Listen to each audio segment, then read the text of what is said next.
Vous êtes en direct de la radio-télévision Gomé qui nous émettons à l'essai de la République démocratique du Congo sur le bouquet Canal Plus numéro 375. Vous nous suivez bien sûr au niveau local à Bukavu, dans le 3 coins de la ville de Bukavu depuis Kadutu Ibanda Bagira. Merci de votre captivité sans relâche. Nous sommes dans l'émission de l'organisation qui sera internationale. Pour aujourd'hui, nous allons revenir sur la célébration du mois dédié aux droits de la femme. Dans cette émission, nous allons revenir sur l'importance de la célébration de cette journée. Nous reviendrons bien sûr sur les innovations depuis l'implication, depuis bien sûr l'instauration de la célébration de cette journée. Sur ce plateau, je serai avec elle. Elle est de l'organisation qui sont internationales. Juste une courte pause, on va les recevoir.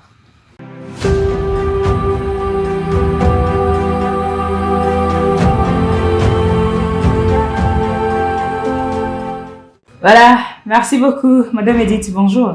Bonjour, cher. Bienvenue dans ce nouveau numéro. Merci beaucoup. Voilà, aujourd'hui, nous allons revenir sur la célébration de la journée dédiée aux droits de la femme. Revenons d'abord sur l'historique et l'origine de cette journée. Merci beaucoup. Aujourd'hui, nous parlons de la journée du 8 mars, qui nous parlons journée internationale de femmes, et que l'ONU Femmes appelle Journée internationale des droits de femmes. C'est une journée qui a été mise sur pied pour juste commémorer la revendication du droit de femmes.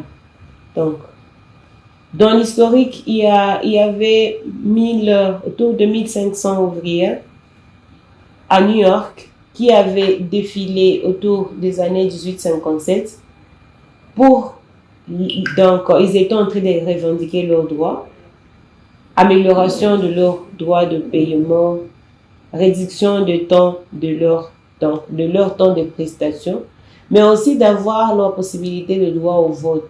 Donc, c'était juste un syndicat de femmes qui se sont, je peux dire qu'ils se sont mis d'accord, se sont revoltés pour voir que les conditions dans lesquelles elles travaillent n'étaient pas bonnes, qu'il fallait lutter pour l'amélioration de leurs conditions de prestation. Et c'est comme ça que ces femmes étaient parties défiler. Et il y a eu beaucoup de conséquences néfastes, certains ont été morts, et puis il y a eu la suite. Maintenant, en l'honneur de cette femme, en mémoire de ces femmes qui avaient subi des atrocités, il y a la partie socialiste avait décidé maintenant, pour honorer ces femmes, de mettre en place une journée en mémoire de cette femme et de ces femmes. Et c'est comme ça que le 8 mars a été mis sur pied pour juste commémorer le droit de femmes. Donc, c'est juste un peu ça, en gros, que je peux parler de la journée internationale du 8 mars, une journée dédiée aux femmes. C'était là quelque chose sur l'historique de la célébration de la journée dédiée aux droits de la femme. Chaque année, on célèbre le 8 mars, en particulier en RDC, un peu partout au monde pour la célébration de cette journée. Madame Edith, est-ce vraiment important de le faire ou on devrait vraiment laisser? Merci beaucoup. Chaque année, on célèbre. Est-ce qu'il faut toujours continuer à célébrer? Est-ce qu'il faut laisser? Est-ce que ça vaut la peine? Est-ce qu'on peut espérer que ça va donner quelque chose de bien? Est-ce qu'il y a de mauvaises choses qui en découlent? Est-ce que je peux dire que par rapport à cette célébration, si la célébration est faite chaque année, c'est que ça montre que c'est une lutte. C'est une lutte pour le droit de femme et ça vaut la peine de le faire. Parce que aussi longtemps qu'on croise les bras, on ne va pas recevoir quelque chose sous forme de cadeau. Donc, pour le droit de femme, il faut toujours lutter, il faut toujours célébrer, il faut toujours rappeler qu'il y a toujours, jusqu'à présent, il y a toujours de ces femmes qui sont dans des conditions presque comme les conditions de départ. Il y a toujours de femmes marginalisées. Il y a toujours de femmes qui subissent des différentes formes de violence. Il y a toujours de ces femmes-là qui sont victimisées de par de leur identité. Il y a toujours de ces femmes qui souffrent, d'où il faut toujours vraiment être là en train de célébrer tout le 8 mars pour rappeler, éveiller la conscience de personnes qui seraient en l'encontre de la promotion des droits de femmes et pour espérer vraiment à un changement quelconque dans le futur. C'est juste comme ça que je peux dire que ça vaut vraiment la peine de célébrer la journée du 8 mars. Donc, Saidi, ni kusema kwamba tunapata ulizo kusema, tulisema mwanzo kama 8 Mars ni journée internationale ambayo mataifa yote inaweza kucelebrate mwanamke, mwanamke binti, mwanamke mama, mwanamke. Ilikuwa namna gani? Ilikuwa ya kuwa kuna wale wanawake ambao walikuwa wakitumika ndani ya izini. Wale wanawake walikuwa wanasubiri, walikuwa wanatumika sana, hawaheshimiwi haki yao, hawana hata droit kuvote, hawana hata droit ya kufanya kwa kesi. Alors wale wanawake wakaungana, wakamata hatua ya kuenda wa marché juu waoneshe kama makondisyon ambao wanatumika ndani haziwaruhusu kuishi kama vile inavyofaa. Wamelore salary yao, wawalipe mzuri kushinda kisi walikuwa wanalipiwa, wapunguzie sasa kazi ili wapate taksi ya kujiokipe na jamaa zao na vingine. Alors wale wanawake wakaweza kumarshe vile, nikatuma wao wengine wakasubia maproblemu fulani. Alors juu ya kuwakumbuka, ikaomba wale wanawake wakakuwa instauration ile le 8 Mars en l'honneur ya ile revendication wale wanawake ambao walifanyaka juu ya madroit zao. Na njoo katoka question nyingine, mtangazaji ananiuliza ya kuwa eske ina maana tena kuendelea na celebrate siku hiyo? Eske inaweza kuleta mafaa gani ile kucelebrate ile siku inaweza kutusaidia kwao? Eske inatufaa kwetu au tuache tu? Tulikuwa tunasema kwamba ina maana sana kucelebrate ile journée ya 8 Mars kwa kuwa ni journée ambayo yenye iko sana shitu kutungali mwa ile lutte ya wale wanawake. Tunaendelesha juste tu ile lutte ya wale wanawake ambao walikuwa wanalite juu ya droit zao. Leo tungali naona ndani ya jamii tunaona ma sorte ya violence basée sur le genre. Kungali wale wanawake wenye wanazaraulika, kungali wale wanawake wenye haki yao haishimiliki, kungali wale wanawake wenye wanateswa ndani ya jamaa yao, ndani ya mafasi yao wanafanyizia kazi. Kuna ngali wale wanawake ambao mila yao inazuru sana tena sana, hawezi kusema hata neno.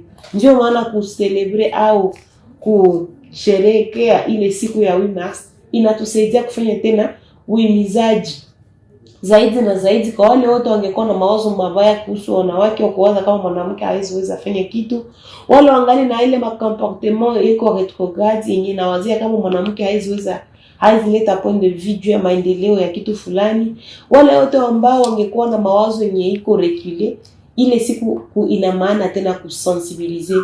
Na ndio raison d'être ya ile le 8 Mars juu ni journée ya sensibilisation ku haki ya wanawake, ili tuone kwamba tunaweza kufikia dunia yenye ambao kuna ile ma discrimination illégale de la femme zinapunguka. C'est sûr kama hazizisha zote, mais au moins tu espérer que niveau tunafikia zinapunguka zaidi na zaidi, na wanawake wanaweza kuishi kama vile inavyofaa, wanaweza kujua pleinement na droit zao, na wakijisikia nao kuwa watu sawa vile wengine, na wakijisikia kutumika kazi kama vile yanavyofaa, wakiishi ndani ya maisha yenye kuboreshwa mwenye hamuna mazulumu au ima discrimination au ma violence mbalimbali. Asante. Kuangalia kwamba wanawake wanaweza ishi na circonstances za mzuri, kama wanaweza ishi bila discrimination, bila ubaguzi, kama vile tunakuwa tukisema Kiswahili. Hayo ni masemo yake Madame Edith. Tunakuwa tukirudilia bien sûr juu ya celebration sikukuu ulimwenguni ya droit ama haki ya wanawake.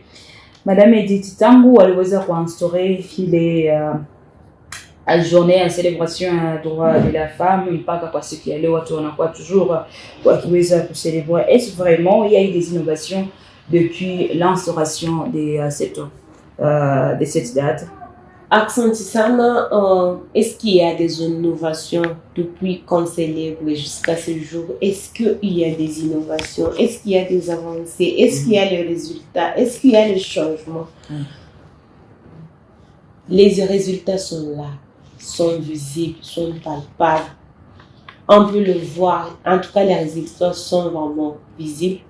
Si on peut voir d'abord dans les institutions étatiques, on peut voir qu'il y a vraiment... Si on peut même revenir dans notre contexte de la RDC. Autrefois, on ne pouvait pas voir les ministres, les conseillers, le quoi, qui sont des femmes. Mais à ce jour, notre première ministre, c'est une femme. C'est vraiment un avancé. On peut voir des ministres, on peut voir des députés nationaux, on peut voir des sénateurs, on peut voir des directrices des entreprises, on peut voir de responsables des organisations femmes, on peut voir dans différentes organisations où les femmes exercent des fonctions de prise de décision. On peut voir les femmes qui sont là, intégrées dans le conseil de sécurité, dans le conseil de développement de quartier, dans le conseil de développement des avenues, dans le conseil des églises, dans le conseil, je peux dire, on peut voir les femmes qui font des business. Hein? Il y a, à ce jour, on a même des boss lady. Il y a une fille, elle a son argent, elle a son boulot, elle travaille. Elle est quand même capable de faire quelque chose. On peut voir, bravo à la RTNK, on peut voir Henriette, qui occupe quand même une fonction de prise de décision. Ça montre qu'il y a vraiment des avancées dans la société, où on peut voir vraiment, il y a même dans nos familles, on peut voir, il y a quelqu'un qui veut marier sa fille, on appelle même la maman pour voir comment ça se passe. Et pourtant, dans l'ancien temps, la femme n'était pas impliquée même dans des histoires familiales. Il y a le mariage, c'est ta fille, mais toi tu es seulement là à la cuisine, on va te dire, on t'a donné l'habit, c'est ça, comme remerciement surtout. Mais à moi, à ce jour, on peut voir quand même une femme qui participe dans des décisions de la famille. On peut voir quelqu'un qui vend sa parcelle, c'est un papa, mais on peut voir sa femme participe. Elle peut même signer comme témoin, elle a participé. On peut voir des avancées, on peut voir des femmes qui exercent de fonctions, les femmes qui font des activités génératrices de revenus. On peut assister à une réduction de violences basées sur les gens. Donc, personnellement, je peux dire où on peut voir ensemble qu'il y a des avancées. Donc, il y a quand même quelque part où les droits de femmes sont respectés. Il y a quelque part, on peut voir l'implication de femmes. Il y a quelque part, on peut voir que les femmes vraiment ont fait un pas en avant pour le développement ou pour le changement. Et aussi, on peut aussi assister à des hommes qui ont développé ce que nous appelons la masculinité positive. Ça leur permet à c'est ces hommes genrés qui permettent à ces femmes d'évoluer. Ce sont les hommes qui ont compris que quand même une femme peut faire aussi quelque chose. Le point de vue d'une femme peut aider à cette entreprise d'évoluer. Cette femme, c'est ma femme, mais quand même, elle connaît quelque chose que je ne connais pas. Cette femme peut m'aider à faire évoluer ses business. Cette femme peut aider à ses ménages d'aller de l'avant. Et tu vas voir que la plupart des hommes qui ont évolué, il y a une femme derrière. Que ce soit dans le boulot, que ce soit dans le ménage. Si tu vois un homme très responsable, très respecté, sache qu'il y a une femme derrière lui qui le booste, qui l'aide, que ce soit avec ses idées, que ce soit avec son appui de différentes manières. Donc, tu verras que, en tout cas, quelque part, il y a des avancées. Kiswahili. Tuliulizwa ya kuwa, eske kuna maendeleo fulani ambayo inaweza kuonekana kupitia ile celebration ya 8 Mars? Eske ile madua ya wafamu, ile haki ya wanawake ambayo inasemeka leo na kesho, eske tunaweza ona mabadiliko ndani ya jamii, ndani ya jamaa, ndani ya makazi fulani? Eske tunaweza espereke plus tunaenda naendelea plus vitakuwa vizuri zaidi? Ni kusema kuwa tunaona maavance fulani. Tukikamata nchi yetu ya Republique Democratique du Congo ama DRC, tunaona ya kuwa tunaweza kuona wanawake ambao wanaokipe mafonction fulani. Premier ministre wetu ni mwanamke, tunamsalimia kwa Sajidi Tuluka, ambayo anaweza kama ile fonction anaokipe inasaidia kuonesha kama kuko consideration na implication mwanamke ndani ya nchi yetu ya DRC. Tunaona wa ministre na wa député, wa conseiller, donc donc wanawake fulani ambao wanaokipe ma fonction fulani directrice wa ma entreprise étatique ça vile Sonance hapa Bukavu na wengine wote tunaona quand même wanawake wanaokipe ma poste ya prise ya decision. Na ndio vile tulisema hata tukishuka hata ndani ya entreprise ambao tunamo kwa wakati kama nao tunaona wanawake ambao uko na poste kama ma prise de décision. Tulisalua en passant directeur wa RTNK ambao aliweza kujua kama mwanamke kama vile Ariete anaweza kamata post yenye iko ya decision. Tunashukuru na tunamshukuru kwa ile decision kama na hili. Tunaenda naona ndani ya majamaa wanaume wenye kushirikisha merci wanawake ndani ya prise ya decision. Hata ndani ya mandoa zetu mlikuwa nakutana mwanamke fie fulani watakia muoa, lakini mama iko tu kumafika haulizwi kitu. Lakini kwa leo tunaona mama wenye kuuliza, mama eske unaona sasa mtoto wetu bineza tunaitika aende vile? Wanawake wanasema ndio. Eske unaona wamama ambao wanashirikisha ndani ya hata ya mabusiness yao wanazao, haikale tena kunyumba kuchunga kisema mletee sachet apige ale watoto, lakini naye anayoa papa alienda Dubai, alienda Langula, mais maman iko pale kusurveiller ma mouvement zote, mon entrée, mon sortie. Donc c'est comme si elle est la gestionnaire. Le mari il est le boss, mais il y a quand même une gestionnaire qui est là, qui se rassure à mon mouvement, il y a ma entrée na ma sortie yote ya kampuni yao. Na inaleta maendeleo kabisa kaza ndani ya jamii. Tunaona ndani ya conseil de sécurité ya quartier, conseil ya développement ya cellule ya avenue, tunaona wanawake wanashirikishwa, na ile inaonekana kama ni maendeleo, ni maavance kabisa yenye ile celebration ya droit de la femme inaleta. Pia tunaona wale wanaume wenye kuwa na mafunzo fulani ambao tunaita wa homme genre wenye biko wali development masculinité positive, ambao walishusha autorité yao kidogo ya kuwa ile autorité excessive ya wanaume, walishusha kidogo wakiwa kama kuna mtu pembeni yangu, ni kiumbe ambao ana maana, anajua quelque chose ambao nikimshirikisha itatusaidia kuevolue. Naye anajua quelque chose, naye ndani ya kamata decision fulani nikimshirikisha itatusaidia kuevolue. Donc ni wale wanaume ambao walisaidia plus wanawake kuendelea, parce que waliwasaidia kuwakamata mkono na kuwasogeza mbele, kuwaambia kama nao wanaweza kufanya quelque chose ya mzuri, kuwasaidia kuwaambia, kuwatia moyo, kuwasema kama donc mwanawake mnaweza kuchangia kama vile unaisema ndani ya maendeleo, unaweza kuapporter pa, unaweza kuleta pia kako kwa edifice na maendeleo ya uchumi ya jamii, ndani ya eklezia, ndani ya makanisa, ndani ya societe, ndani ya shule, ndani ya nini. Donc tunaona ba directrice ya maekole, tunaona ba directrice au ba prefet ya maekole, tunaona ba directrice ya maorganisation fulani, na tusaidia kujua kama kweli kuna mabadiliko fulani, na tunaespérer que plus on célèbre, plus on sensibilise, tutaona wanawake watakao wanaendelea. Kwa kuwa dans l'ancien temps, même les femmes elles-mêmes walikuwa na ignorer madroits zao na madevoirs zao. Walikuwa najibagua wao wenyewe, na plus ile ma celebrations zinafanyika, plus ile uimizaji inafanyika, wanawake wa moja walilamuka, wasema kumbe na mimi ndezaweza kuwa chef de quartier. Kumbe na mimi ndezaweza kuwa chef d'avenue. Nilikuwa nawaza ke tunasoma na garçon ndio anaweza kuwa chef ya promotion. Kumbe na mimi ndezaweza kuwa chef wa promotion. Ndeza kuweza kuwa BP wa université. Kwa sababu ni pour réveiller conscience professionnelle hata ya wanawake, na ikatu wanawake ça wanajimettre manana kumbe na mimi ndezaweza, na baka prendre courage grâce à ces hommes qui les ont tenu la main, na baka évoluer. Na pale ndio tuna insister tena kwa wanawake. Donc le droit de femme, oui, c'est possible si il y a les hommes à côté de nous, parce que batatukamata mkono du tout évoluer.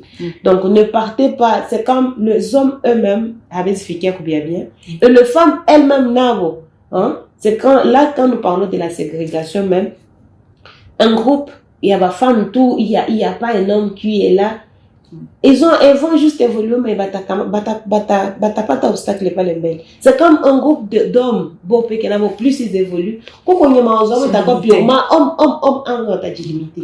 Nanjo mona tunarudilia pale, il est tulisema wa émission passée mixité. Tukichangisha wanaume na wanawake, itasaidia wale wanawake kuevoluer. Itawasaidia kuona mbali parce que ce sont les hommes qui ont longtemps.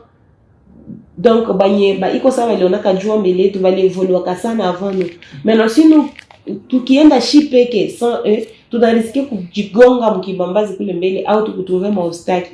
Mais bon valiona le ma obstacle mbele tu vatatusaidia kutorienter pale mbele. Il y a quand même ces hommes là de bonne volonté. Les hommes changeraient, les hommes avec la masculinité possible non. Pour que vous évoluez utapita tunasaidia kuendelea.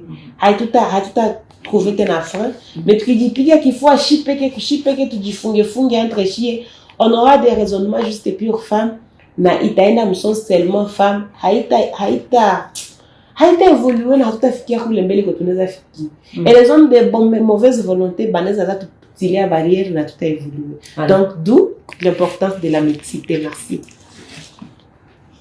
L'importance de la mixité, ce sont là les propos de Madame Edith. On va revenir sur les thèmes bien sûr retenus et un message. Parce que nous sommes presque à la fin de cette émission pour la journée d'aujourd'hui. Vous voulez intervenir, vous voulez participer, nous sommes là à votre service. N'hésitez pas en tout cas de nous contacter. Alors Madame Edith, le thème retenu pour cette année, au niveau national et international, est juste un message. Le temps bien sûr de finir avec cette émission pour la journée d'aujourd'hui. Les thèmes retenus pour ces Journée internationale de la femme, 8 mars 2025 au niveau international. C'est donc femmes et filles pour le droit, égalité et l'autonomisation. Donc c'était le thème. On voulait juste encore sensibiliser plus les femmes et les filles à revendiquer leurs droits, mais aussi à travailler pour l'égalité, mais à l'autonomisation. Parce que si tu veux chercher quelque chose et tu ne veux pas fournir l'effort, ça sera vraiment quelque chose. Hein? Le droit s'arrache. Donc, ce sont des revendications qu'on a encore à faire, mais il faut qu'on bosse dur. Là, on voulait juste appeler encore les femmes à bosser dur pour mériter les droits qu'ils sont en train de revendiquer. Ça a été ça au niveau international. Femmes et filles, pour toutes les femmes et filles, droit, égalité, autonomisation. Au niveau national, le thème qui a été retenu, c'est que la Congolaise au centre de toutes les ambitions. Donc, c'est juste la femme congolaise est vouée à être ambitieuse. Et pour que la femme congolaise puisse arriver à ses ambitions qu'elle est en train de chercher, elle doit travailler. Donc, c'est là où ce thème renvoie à l'autonomisation. Femmes et filles, pour toutes les femmes et filles, droit, égalité, autonomisation. La RDC appelle aussi à ces Congolaises de bosser dur pour atteindre les ambitions. Que chaque femme congolaise puisse avoir de ces ambitions, en quelque sorte, donc un objectif sur lequel elle doit beaucoup travailler pour l'atteindre. Voilà. Mesdames et messieurs, nous sommes en tout cas à la fin de cette émission. Nous vous disons merci de nous avoir suivis. Je rappelle que cette émission s'inscrit dans le cadre du projet Talent Pluriel, exécuté dans la ville province de Kinshasa, à Lubumbashi, mais aussi dans la ville de Bukavu. Vous avez été en tout cas très nombreux entre de nous suivre sur la meilleure de fréquence. Nous sommes la radio-télévision Ngoma qui vous nous émettons à l'est de la République démocratique du Congo. Nous sommes revenus sur la célébration de la journée dédiée aux droits de la femme, 8 mars. On était avec Madame Edith. Merci d'avoir participé dans cette émission. Merci beaucoup, chers journalistes. Merci également à vous tous, nos très chers téléspectateurs de la radio-télévision Ngoma qui vous. On se retrouve à la prochaine occasion. Au revoir.